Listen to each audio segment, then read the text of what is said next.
Hi guys, this is Sparrow from Sparrow Dreads here again. I'm doing another video for showing a different technique for doing wool dreads out of factory dyed wool.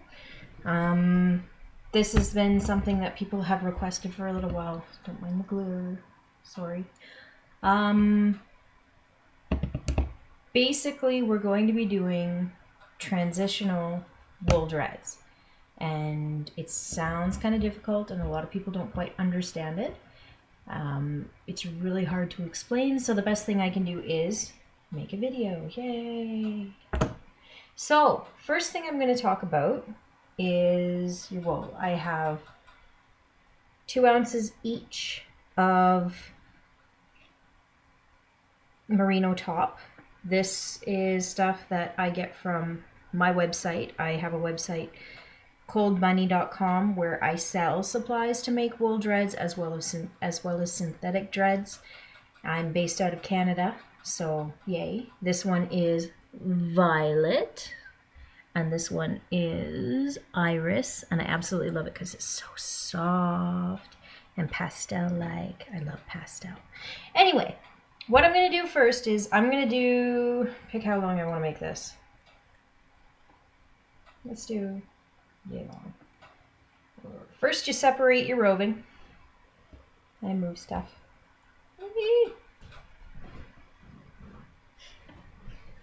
Okay, I'm separating my roving. I want probably around Sharpie thickness dreads, so I'm going to separate this into 3.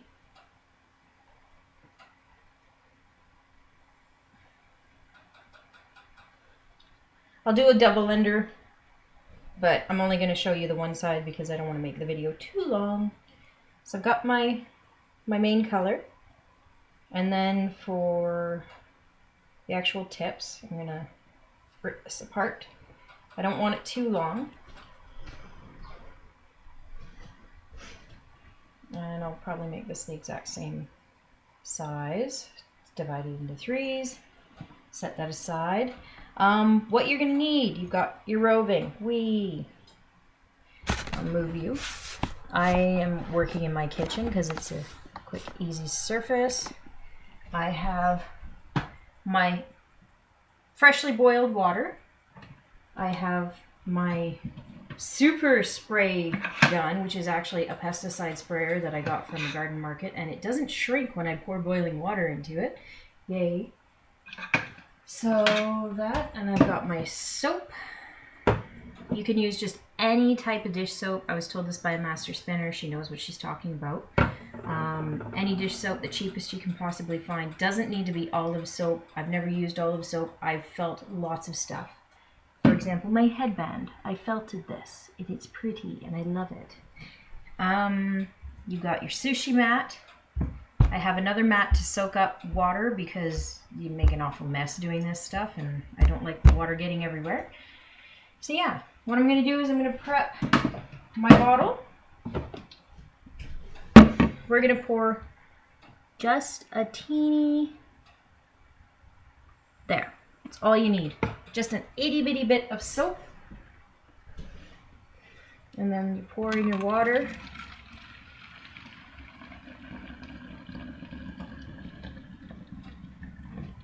This thing has a maximum fill line and you'll see why.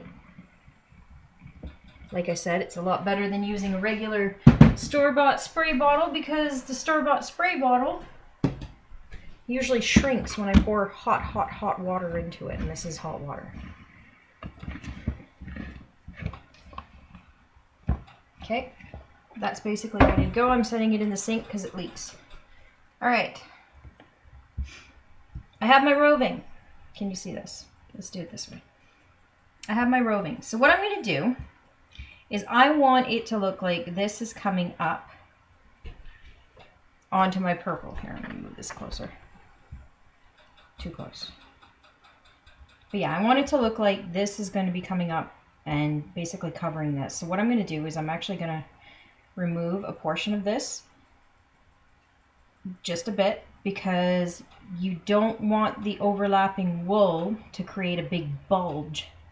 So it's actually like a seamless transition into the next color. Then I'm going to pull this apart.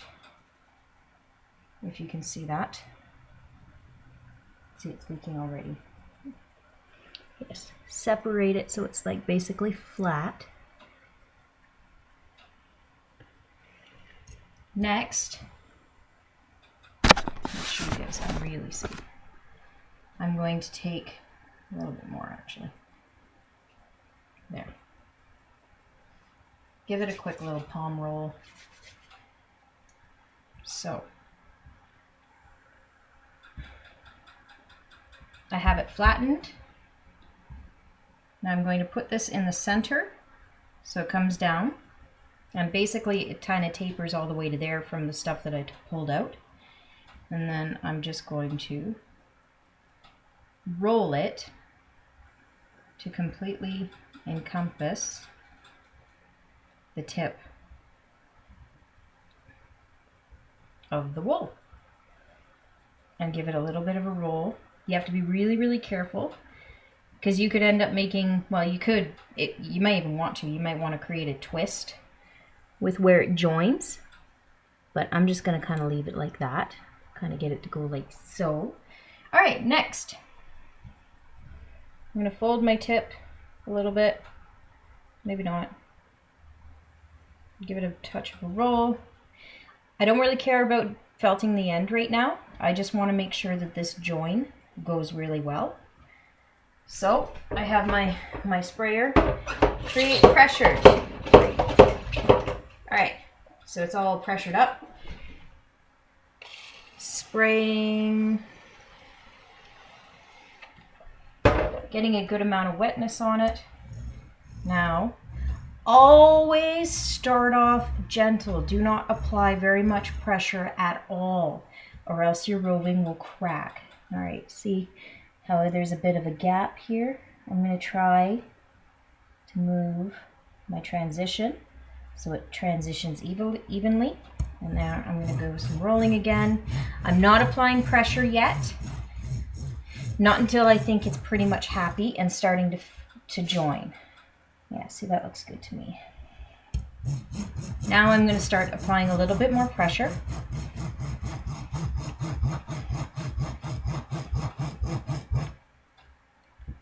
There we go. That's looking nice. And I'm getting a bit of cracking over here. Merino is a beautiful wool to work with. It felts really quickly, but at the same time, it's a bit of a pain because it does crack a lot. And you just have to learn to be very, very gentle with it.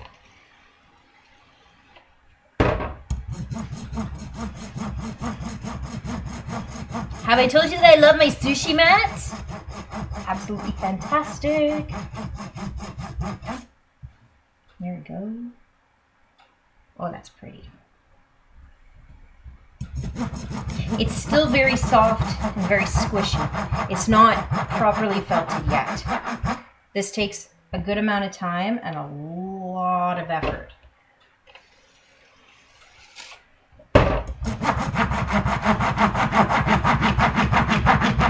Now I'm applying quite a bit of pressure.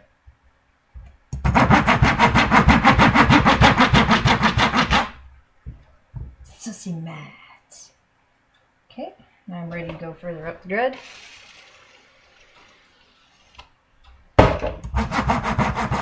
See what I mean about the possibility of getting water all over your counter?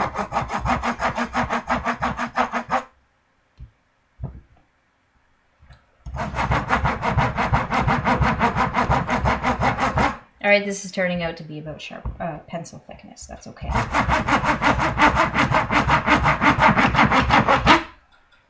Keep going over it many, many times until it is nice and firm. I just kind of go back and forth.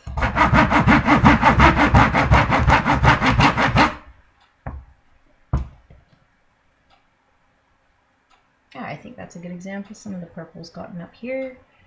There, all right. And there you have it, if you can see that.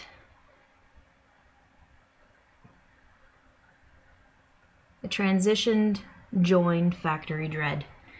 I'll probably make more of these, maybe even put them up for sale on Cold Bunny. That's basically where I'm selling everything now. I do still have my Etsy account, but I'm suggesting everybody go to my website because I'm not only carrying my own dreads, but I'm carrying dread beads, headbands, oh gosh, other people's dreads, and all kinds of things. I'm trying to bring a whole bunch of really awesome things to people so that you can buy things from a website and you don't have to worry about getting screwed over by some people, because there are makers out there who do screw people over. That's another video. So yeah, that's how you do it. Hopefully this is clear enough. If you have any questions, send me a message. I'll put the link to Cold Bunny so that you can find me there. Otherwise, find me on Facebook, Sparrow Dreads, and yeah. Also, if you want a headband, let me know, because I like making them. All right, have a good one.